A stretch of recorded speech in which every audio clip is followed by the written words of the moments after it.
बनेला। लचके कमर त मचक जाला पाटी, मौसम बने नाही देला।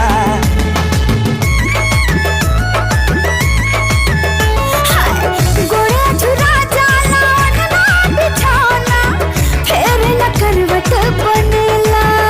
हाँ, लचके कमर त मचक जाला पाटी, मौसम बने नाही देला। मन कर लहर लुटी टीले टीले, गोदी के मजा पलंग पर न मिले। चल भुइया नु हो कि चल भुइया राजा जी कहिले, गोदी के मजा पलंग पर न मिले। कि चल भुइया राजा जी कहिले, गोदी के मजा पलंग पर न मिले।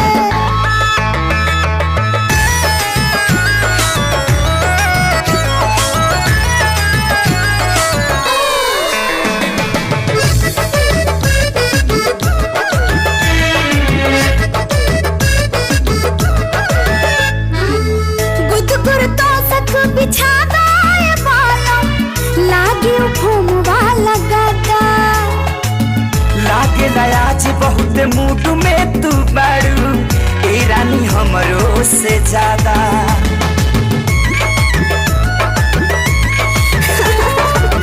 गुदगुर तो सक बिछादा ये बालों लागे घूमवा लगाता। हाँ, लागे आज बहुत मूड में तू बारू, ए रानी हमरो से ज्यादा। पातर चदरा तो ठेहुना के छीले, गोदी के मजा पलंग पर न मिले।